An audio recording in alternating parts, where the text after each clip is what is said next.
Beans মানে বরবটি, বরবটি একরকম সবজি। বিনস দিয়ে একটা সেন্টেন্স করো দেখি। আই হ্যাড বিন দেয়ার, তার মানে কি হলো? তার মানে তো খুব সোজা স্যার, আপনি বুঝতে পারছেন না? সেখানে আমার বরবটি ছিল, আই হ্যাড বিন দেয়ার।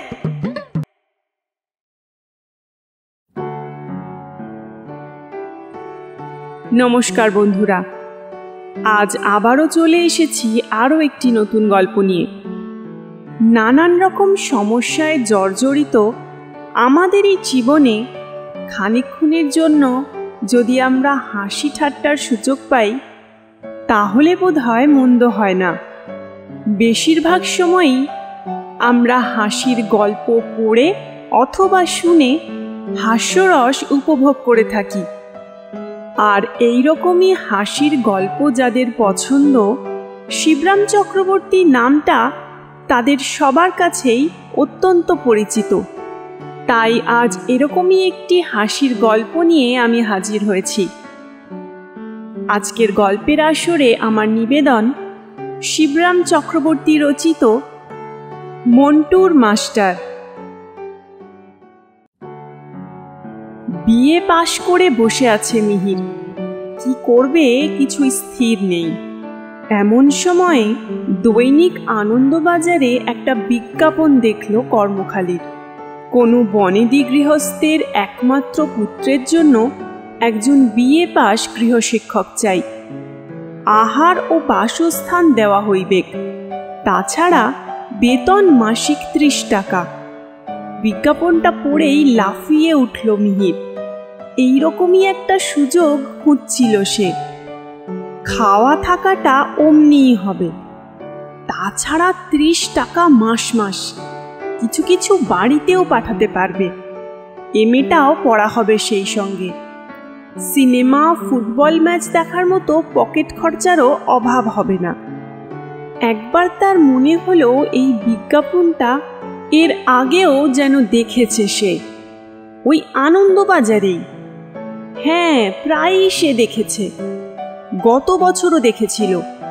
তখনই তার ইচ্ছা হয়েছিল একটা আবেদন করে দেয়, কিন্তু তখনও সে বিএ পাশ করেনি। খুব সম্ভব ছেলেটি একটা গবাকান্ত। তাই বেতন ভারী দেখে কেউ এগোলেও ছেলে আবার তার চেয়ে ভারী দেখে পিছিয়ে পড়ে। কিন্তু সে পিছবে না, প্রাণপণে পড়াবে ছেলেটাকে। পড়াতে গিয়ে যদি পাগল হয়ে যেতে হয় তবুও। 30 টাকা কম টাকা নয়।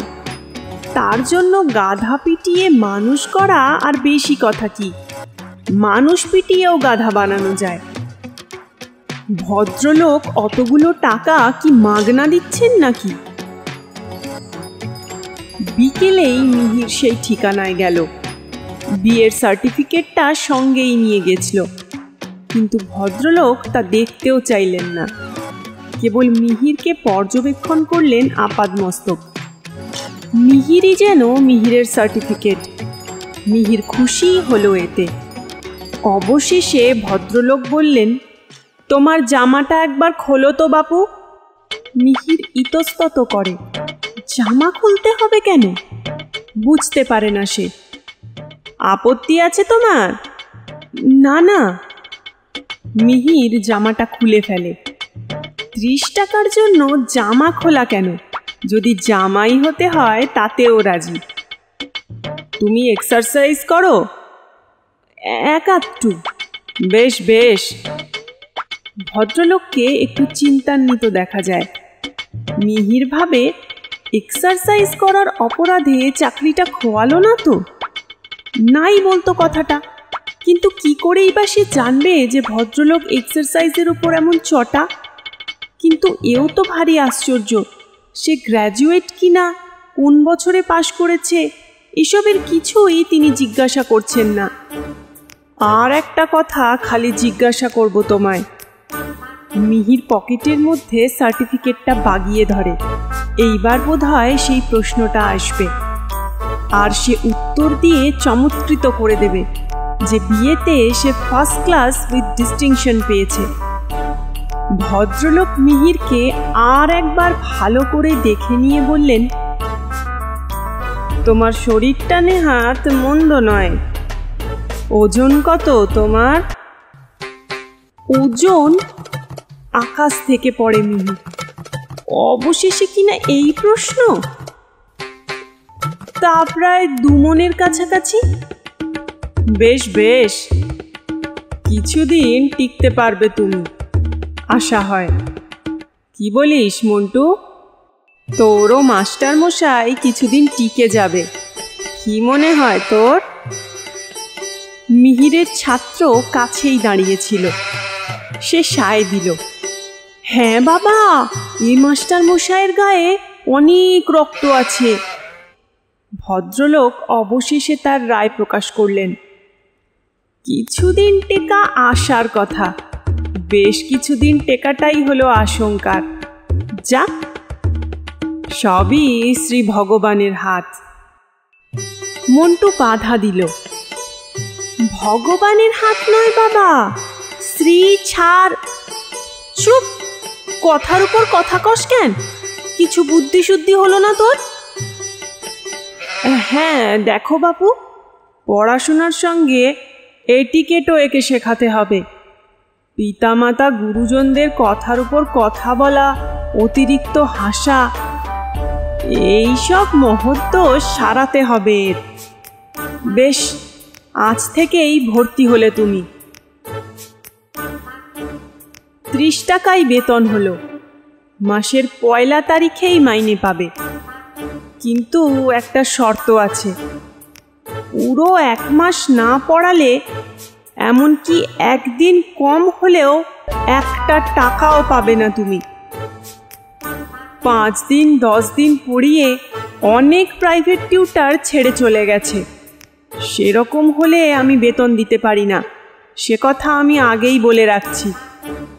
মন্টু বলল, একজন কেবল বাবা 29 দিন পর্যন্ত ছিলেন, আর একটা দিন যদি কোনো রকমে থাকতে পারতেন, কিন্তু কিছুতেই পারলেন না। থাম, তা তোমার জিনিসপত্র সব নিয়ে এসো গে, আজ সন্ধ্যা থেকেই ওকে পড়াবে। মন্টু, যা মাস্টার মশাইয়ের ঘরটা দেখিয়ে দে, আর ছোটুরামকে বলে দে বেতন নিবারকে মাস্টার মশাইয়ের বিছানা পেড়ে দিতে।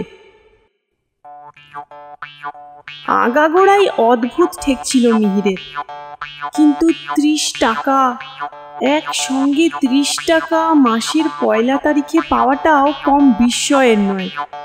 চিরকাল মাস গেলে টাকা দিয়েই সে এসেছে। কলেজের টাকা, মেসের টাকা, খবরের কাগজওয়ালার টাকা, এই প্রথম সে মাস গেলে নিজে টাকা পাবে।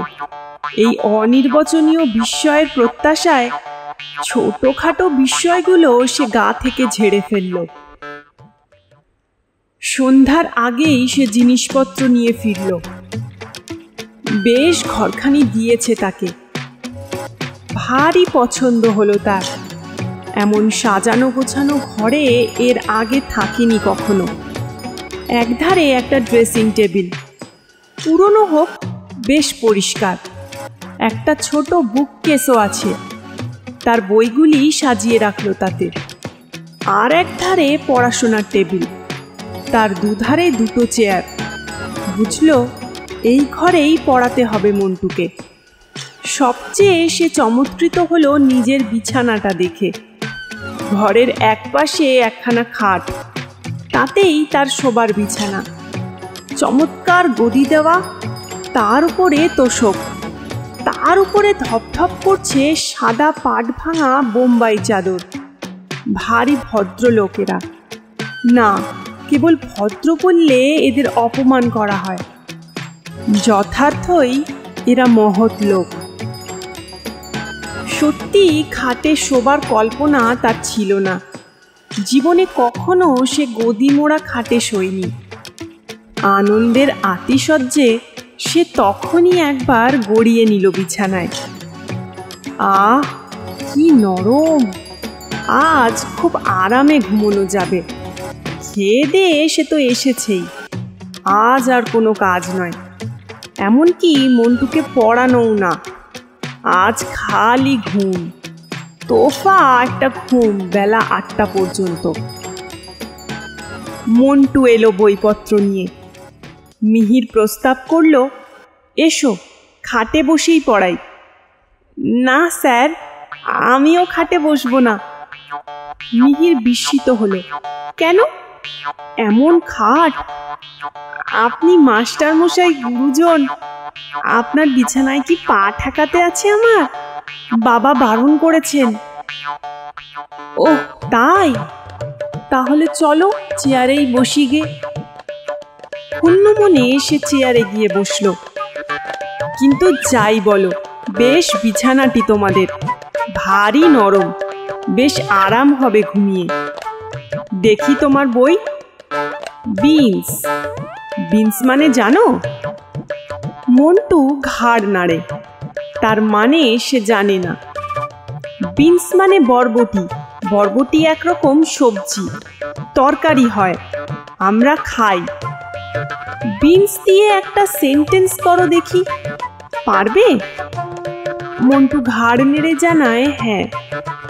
তারপর অনেক ভেবে বলে, আই হ্যাড বিন দেয়ার। মিহির অত্যন্ত অবাক হয়, এ আবার কি? উফ, এতক্ষণে সে বুঝতে পারলো কেন সব মাস্টার পালিয়ে যায়। গবাকান্ত বলে গবাকান্ত? মরিয়া হয়ে সে জিজ্ঞাসা করে, তার মানে কি হলো? মন্টুও কম বিস্মিত হয় না। তার মানে তো খুব সোজা স্যার, আপনি বুঝতে পারছেন না? সেখানে আমার বরবটি ছিল, আই হ্যাড বিন দেয়ার। আমার ছিল বরবটি সেখানে, সেটাই ঘুরিয়ে ভালো বাংলায় হবে সেখানে আমার। থামো থামো, আর ব্যাখ্যা করে বোঝাতে হবে না তোমাকে। আই হ্যাড বিন দেয়ার মানে আমি সেখানে ছিলাম। মন্টু আকাশ থেকে পড়ে। তবে যে আপনি বললেন বিন মানে বরবটি, তাহলে আমি সেখানে বরবটি ছিলাম বলুন? মিহির সন্দেহ প্রকাশ করে, খুব সম্ভব তাই ছিলে তুমি। BEAN আর BEEN কি এক জিনিস হলো? বানানের তফাৎ দেখছো না? এ বিন হলো বি ধাতু ফ্রম। বাধা দিয়ে মন্টু বলে, হ্যাঁ বুঝেছি স্যার, আর বলতে হবে না। অর্থাৎ কি না, ABEEN বিন হলো মৌমাছির চেহারা। বি মানে মৌমাছি আর ফর্ম মানে চেহারা। আমি জানি। বিস্ময়ে হতবাক মিহির শুধু বলে, জানো তুমি? হ্যাঁ, আজ সকালেই জেনেছি। আপনি চলে যাওয়ার পর বাবা বললেন, তোর নতুন মাস্টার মশাইয়ের বেশ ফর্ম। তখনই জেনে নিলাম। মিহির কথাটা ঠিক ধরতে না পেরে বললে, আমার চেহারা মৌমাছির মতো? জানতাম না তো। কিন্তু সে কথা যাক, যে বিনস মানে বরবটি তা দিয়ে সেন্টেন্স হবে এই রকম, ফার্মার্স গ্রো বিনস, অর্থাৎ চাষিরা বরবটি উৎপন্ন করে, বরবটির চাষ করে, বরবটি ফলায়। বুঝলে এবার? মন্টু ঘাড় নেড়ে জানায় বুঝেছে। অতটা ঘাড় নেড়ো না, ভেঙে যেতে পারে। তোমার তো আর মৌমাছির চেহারা নয় আমার মতন। বেশ, বুঝেছ যদি এইরকম আরও একটা সেন্টেন্স বানাও দেখি বিনস দিয়ে। অনেকক্ষণ ধরে মন্টুর মুখ নড়ে, কিন্তু মুখ ফুটে কিছু বার হয় না। মিহির হতাশ হয়ে বলে, পারলে না? এই ধরো, যেমন আওয়ার কুক কুকস বিনস, আমাদের ঠাকুর বরবটি রাঁধে। এখানে তুমি কুক কথাটার দুরকম ব্যবহার পাচ্ছ, একটা নাউন আর একটা ভার্ব। আচ্ছা, আবার একটা সেন্টেন্স করো দেখি। এতক্ষণে বিনস ব্যাপারটা বেশ বোধগম্য হয়ে এসেছে মন্টুর। সে এবার চটপট জবাব দেয়, we are all human beans. বলো কি? আমরা সবাই মানুষ বরবটি? বরবটি মানুষ? কেন, বাবাকে অনেকবার বলতে শুনেছি যে হিউম্যান বিনস। মাথায় হাত দিয়ে বসে পড়ে মিহির। অর্থাৎ বসে তো সে ছিলই, মাথায় হাতটা দেয় কেবল। দিনের পর দিন, মাসের পর মাস এই ছেলেকেই পড়াতে হবে তাকে? ওহ, এই জন্যেই মাস্টাররা টিকতে পারে না। কি করে টিকবে? পড়াতে আসে, কুস্তি করতে তো আসা নয়।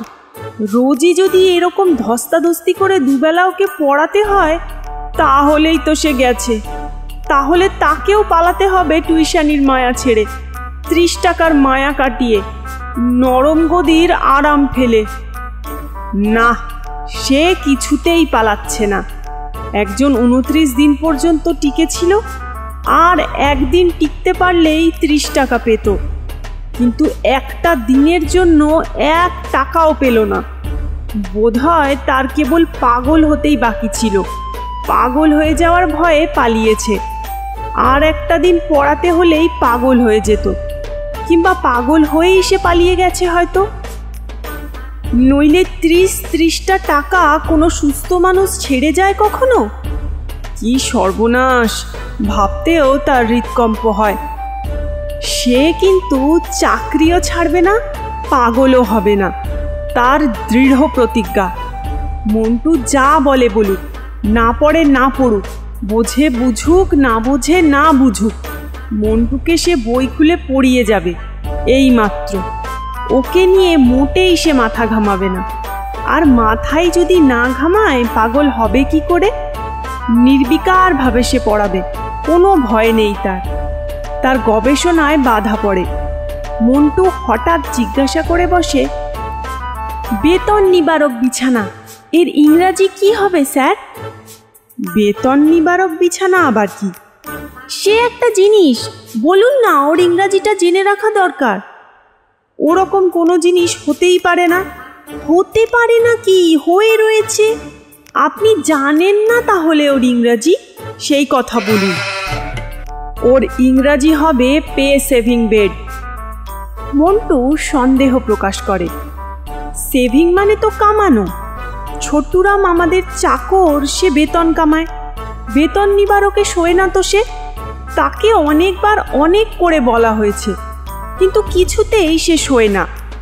সেই জন্যই তো এ চাকরিটা টিকে গেল আমাদের। বাবা ভারী দুঃখ করেন তাই। কি সব হেয়ালি বকছে ছেলেটা? মাথা খারাপ নাকি এর? যাক, ওসব ভাববে না সে। সে প্রতিজ্ঞাই করেছে, মোটেই মাথা ঘামাবে না এদের ব্যাপারে। একবার ঘামাতে আরম্ভ করলে তখন আর থামাতে পারবে না। নির্ঘাত পাগল হতে হবে। আজ আর পড়ানো নয়, অনেক পড়ানো গেল। কেবল মাথা কেন, সর্বাঙ্গ ঘেমে উঠেছে তার ধাক্কায়। আজ এই পর্যন্তই থাক। মন্টুকে এসে বিদায় দিল। যাক, আজকের মতন তোমার ছুটি। এইবার একটা তোফা নিদ্রা নরম গদির বিছানায়। দুবার বউবাজার আর বাগবাজার করেছে আজ। অনেক হাঁটা চলা হয়েছে। ঘুমে তার চোখ জড়িয়ে আসছে। আজ রাত্রে সে খাবে না বলেই দিয়েছে। এক বন্ধুর বাড়িতেই খাওয়াটা সেরেছে বিকেলে। ব্যাস, সুইচ অফ করে এখন শুলেই হয়। নরম বিছানায় সর্বাঙ্গ এলিয়ে দিয়ে আরামে মিহিরের চোখ বুজে এলো। নিদ্রার রাজ্যে সবেমাত্র প্রবেশ করেছে সে। এমন সময়ে তার মনে হলো সর্বাঙ্গে কে যেন 1000 ছুঁচ বিধিয়ে দিল একসঙ্গে। আর্তনাদ করে মিহির লাফিয়ে উঠল বিছানা ছেড়ে। বাতি জেলে দেখে, সর্বনাশ! সমস্ত বিছানায় কাতারে কাতারে ছারপোকা, ছারপোকা আর ছারপোকা। হাজারে হাজারে, লাখে লাখে, গুণে শেষ করা যায় না, শুধুই ছারপোকা। এতক্ষণে বেতন নিবারক বিছানার মানে সে বুঝল। বুঝতে পারলো কেন মাস্টাররা টেকে না। ও বাবা, কেবল ছাত্রই নয়, ছারপোকাও আছে তার সাথে। ঘরে বাইরে যুদ্ধ করে একটা লোক পারবে কেন? তবু যে ভদ্রলোক 29 দিন যুঝেছিলেন, কিন্তু শেষ পর্যন্ত পারলেন না, ছেড়ে পালাতে হলো যাকে, তিনি একজন শহীদ পর্যায়ের, সন্দেহ নেই। 30 টাকা মাইনের মাস্টার রেখে বেতন না দিয়েই ছেলে পড়ানো? না, ভদ্রলোক কেবল উদার আর মহৎ নন, বেশ রসিক লোকও বটেন তিনি। মায়া দয়া নেই একটুও, একেবারে অমায়িক। ভীতিবিহ্বল চোখে সে ছারপোকা বাহিনীর দিকে তাকিয়ে রইল। গুণে শেষ করা যায় না, ও কি মেরে শেষ করা যাবে?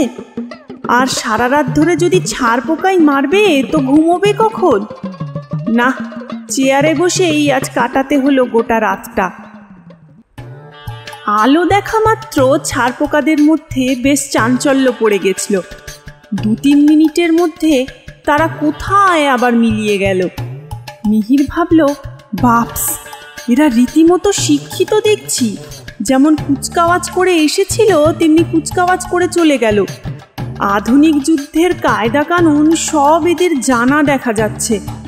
কোথায় গেল বেটারা? সদ্য পাট ভাঙা ধবধবে চাদরের এক কোণ তুলে দেখে তোষকের গদির খাঁজে খাঁজে থুপ করছে ছারপোকা। অন্য ধারেও তাই। আর বেশি সে দেখল না। কি জানি এখন থেকেই যদি তার মাথা খারাপ হতে থাকে। চেয়ারে গিয়ে বসলো, কিন্তু ভয়ে আলো নিবল না। কি জানি যদি বেটারা সেখানে এসেও তাকে আক্রমণ করে, বলা যায় না কিচ্ছু। পরদিন মন্টুর বাবা জিজ্ঞাসা করলেন, বেশ ঘুম হয়েছিল রাত্রে? খাসা, অমন বিছানায় ঘুম হবে না? বলেন কি আপনি? ভদ্রলোক একটু অবাক হয়ে বললেন, বেশ বেশ, ঘুম হলেই ভালো। জীবনের বিলাসী হলো গিয়ে ঘুম, আর প্যাশন হলো গিয়ে বেগুনি, না বাবা? তা তোমার ঘুমটা বোধ হয় বেশ জমাট, ঘুমিয়ে আয়েশ পাও খুব। আগে সে কথা আর বলবেন না। একবার আমি ঘুমিয়ে ঘুমিয়ে পাশের বাড়ি চলে গেছিলাম, কিন্তু মোটেই তা টের পাইনি। বলো কি? আমাদের বাড়ি বর্ধমানে। শুনেছেন বোধ হয় সেখানে বেজায় মশা। মশারি না খাটিয়ে শোবার জো নেই। একদিন পাশের বাড়িতে খুব দরকারে ডেকেছিল আমাকে, কিন্তু ভুলে গেছিলাম কথাটা। যখন শুতে যাচ্ছি তখন মনে পড়ল। কিন্তু অনেক রাত হয়ে গেছে, অত রাত্রে কে যায়? আর দরজা টরজা বন্ধ করে তারা শুয়ে পড়েছে ততক্ষণ। আমি করলাম কি, সে রাত্রে আর মশারি খাটালাম না। পরের দিন সকালে যখন ঘুম ভাঙল মশাই, বলবো কি, দেখি পাশের বাড়িতেই শুয়ে রয়েছি। দারুণ বিস্মিত হলেন ভদ্রলোক। কিরকম? মশাই টেনে নিয়ে গেছে মশাই। সেই জন্যেই তো মশারি খাটাইনি। রাত বিরেতে অনায়াসে পাশের বাড়ি যাবার ওইটাই সহজ উপায় কিনা? ভদ্রলোক বেজায় মুষড়ে পড়লেন যেন। মশাতেই যখন কিছু করতে পারেনি, তখন কিসে আর কি করবে তোমার? তুমি দেখছি টিকেই গেলে এখানে। মিহির বলল, আমার কিন্তু একটা নিবেদন আছে। কয়েকটা টাকা আমাকে দিতে হবে আগাম। ছারপোকার অর্ডার দেব। ছারপোকার অর্ডার? কেন? সে আবার কি হবে? ও, আপনি জানেন না বুঝি? ছারপোকার মতো এমন মস্তিষ্কের উপকারী বিমারি বাড়ানোর মহৌষধি আর নাই। বিলেতে ছারপোকার চাষ হয় এই জন্যে। গাধা ছেলে সব দেশেই আছে তো, তাদের কাজে লাগে। একটু থেমে এসে আবার বললে, আমার এক বন্ধু তো এই ব্যবসাতেই লেগে পড়েছে। রেলগাড়ির ফাঁক ফোকর থেকে সব ছারপোকা সে টেনে বার করে নেয়। সাগ্রহে ভদ্রলোক প্রশ্ন করলেন, কিরকম কিরকম? বিলেতে ছারপোকার চাষ হয়, দাম দিয়ে কেনে লোকে, আমদানি রপ্তানি হয়, তুমি জানো? আমি বেচতে পারি, হাজার হাজার লাখ লাখ, যত চাও। বেচুন না, আমিই কিনে নেব, আমার নিজের কাজে লাগবে। ছারপোকার রক্ত ব্রেনের ভারী উপকারী। একটা ছারপোকা ধরে নিয়ে এমনি করে মাথায় টিপে মারতে হয়। এইরকম হাজার হাজার লাখ লাখ ছারপোকার রক্তে 1 ছটাক ব্রেন, সঙ্গে সঙ্গে ব্রেন। বিয়ে পাশের সময় আমি নিজে পরীক্ষা করে দেখেছি। সারা বছর ফাঁকি দিয়েছি, ফেল না হয়ে আর যাই না। এমন সময় এক বিলেতি কাগজে ছারপোকার উপকারিতা পড়া গেল। অমনি সমস্ত বাসা খুঁজে যার বিছানায় যা ছারপোকা ছিল সব সদ্ব্যবহার করলাম। পরীক্ষা দেওয়ার তখন মাত্র 3 দিন বাকি। তারপর ফল যা পেলাম নিজের চোখেই দেখুন, আমার কাছেই আছে। বিএ পাশ করলাম with distinction, first class with. কাল থেকেই সে ব্যগ্র হয়েছিল। এখন সুযোগ পেতেই সার্টিফিকেটখানা মন্টুর বাবার মুখের সামনে মেলে ধরল। ভদ্রলোকের চোখ দুটো ছানা বড়ার মতো হয়ে উঠল বিস্ময়ে। সত্যি, একটা কথাও মিথ্যে নয়, পাস্ট উইথ ডিস্টিংশন লেখাই রয়েছে। বটে, এমন জিনিস ছারপোকা, কে জানতো গো। পয়সা খরচ করে ছারপোকা কিনতে হবে না, তোমার বিছানাতেই রয়েছে হাজার হাজার লাখ লাখ, যত চাও। তোমার ভয়ানক ঘুম বলে জানতে পারোনি। এতক্ষণ কেন বলেননি আমায়? অনেকখানি ব্রেন করে ফেলতাম। এবেলা আমার নিমন্ত্রণ আছে ভবানীপুরে, এখনই বেরোতে হবে, নইলে এক্ষুনি। যাক, দুপুরে ফিরেই ওগুলোর সদ্ব্যবহার করব, তারপরে পড়াতে বসবো মন্টুকে। মিহির চলে গেলে পিতা পুত্রের চাওয়াচাওয়ি হয়। অবশেষে মন্টুর বাবা বলেন, ছারপোকার সঙ্গে যে ব্রেনের সম্বন্ধ আছে অনেক দিনই একথা মনে হয়েছিল আমার। ছারপোকার ব্রেনটা একবার ভাব দেখি, অবাক হয়ে যাবি তুই। খুচ করে এসে কামড়েছে, তক্ষুনি উঠে দেশলাই জাল, আর পাবি না তাকে। কোথায় যে পালিয়েছে তার পাত্তা নেই। মানুষ যে দেশলাই আবিষ্কার করেছে এ পর্যন্ত ওদের জানা। এটা কি কম ব্রেন? আর এ ব্রেন তো ওদের ওই রক্তেই, কেননা মাথা তো নেই ওদের, গায়েই ওদের সব ব্রেন।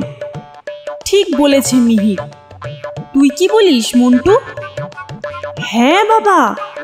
তারপর ছারপোকার সঙ্গে শিক্ষার সম্বন্ধও কম নয়। ছারপোকা বিস্তারের সাথে সাথে শিক্ষার বিস্তার বাড়ে। ট্রামে, বাসে, সিনেমায় যেমন ছারপোকা বেড়েছে, তেমনি হু হু করে খবরের কাগজের কাটতিও বেড়ে গেছে। এই সেদিন বায়োস্কোপে আমাদের সামনেই 4.5 আনার সিটে একটা কুলি বসেছিল, তোর মনে পড়ে না মন্টু? হ্যাঁ বাবা, সে তো লেখাপড়া কিছুই জানে না। 2 মিনিট না বসতেই 2 পয়সা খরচা করে একখানা আনন্দবাজার কিনে আনলে সে। এ তো শিক্ষা বিস্তার হলো নাকি? মন্টু, কি বলিস তুই? হ্যাঁ বাবা। চল তবে এক কাজ করি গে, তোর মাস্টার মশাই ফেরার আগে আমরাই ছারপোকাগুলোর সদ্ব্যবহার করে ফেলি। ব্রেন তো তোরও দরকার আর আমারও। মেমারিটাও দিন দিন কেমন যেন কমে আসছে। সেদিন শ্যামবাবুকে মনে হলো গোবর্ধন বাবু, আর গোবর্ধন বাবুকে মনে হলো হারাধন কান্ত। এ তো ভালো কথা নয় রে মন্টু, কি বলিস তুই? হ্যাঁ বাবা। সন্ধ্যের পরে ফিরল মিহির। কাল সারা রাত ঘুম নেই। তারপর আজ সমস্ত দিন বন্ধুদের আড্ডায় তাস পিটে এতই ক্লান্ত হয়েছে যে ঘুমোতে পারলে বাঁচে। আজ সে আলো জ্বালিয়েই শোবে। আলো দেখে যদি না আসে বেটারা। এখন নমনম করে মন্টুকে খানিকক্ষণ পড়ালেই ছুটি। মন্টু বই নিয়ে আসতেই গোটা ঘরটা একটা বিশ্রী দুর্গন্ধ ছড়িয়ে পড়ে। নতুন ধরনের এসেন্স টেসেন্স মেখেছো নাকি কিছু? ভারী গন্ধ আসছে তোমার গা থেকে। মিহির জিজ্ঞাসা করল। গা নয় স্যার, মাথার থেকে। কিসের গন্ধ? বেজায় খোসবাই দিচ্ছে। ছারপোকার। আপনি চলে যাওয়ার পর বাবা আর আমি দুজনে মিলেই বেতন নিবারকের যত ছারপোকা ছিল সব শেষ করেছি। ছোট্টুরামকেও বলা হয়েছিল, কিন্তু সে বেটা মোটেই ব্রেন চায় না। বলে যে বীরেন সে কেয়া কাম। আর একটাও ছারপোকা নেই আপনার বিছানায়। হ্যাঁ, সিংহনাদ করে মিহির চেয়ার ছেড়ে লাফিয়ে উঠে বিছানায় গিয়ে পড়ে শটান চিৎপটাং। মন্টু তো হতভম্ব। দারুণ সেই চিৎকার শুনে মন্টুর বাবা ছুটে আসেন। কি হয়েছে রে মন্টু, কি হলো? ছারপোকা নেই শুনে মাস্টার মশাই অজ্ঞান হয়ে গেছেন। তা তুই বলতে গেলি কেন? বারণ করলাম না তোকে? অতগুলি ছারপোকার ব্রেনের শোক। আমি কি করে জানবো যে উনি অমন করবেন? আমি কিছু বলিনি। উনি কি করে গন্ধ পেলেন উনিই জানেন। মুখে জল ছিটলে জ্ঞান হয় শুনেছি। ছিটবো বাবা? অজ্ঞান অবস্থাতেই মিহিরের গলা থেকে বের হয়, মন্টুর বাবা বলেন, কাজ নেই, জ্ঞান হলে যদি কামড়ে দেয় রে। ওই দেখ বিড়বিড় করছে।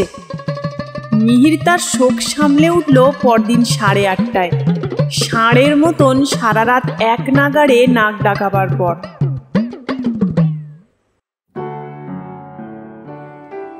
আজকের গল্প এখানেই শেষ। আশা করি গল্পটি আপনাদের ভালো লাগবে। ভালো লাগলে অবশ্যই একটা লাইক করবেন। আর এই ধরনের গল্প শুনতে হলে আমাকে কমেন্ট সেকশনে অবশ্যই জানাবেন। আর আমার চ্যানেলটিকে সাবস্ক্রাইব করতে ভুলবেন না। ফিরে আসবো আরও একটি নতুন গল্প নিয়ে। ভালো থাকবেন। নমস্কার।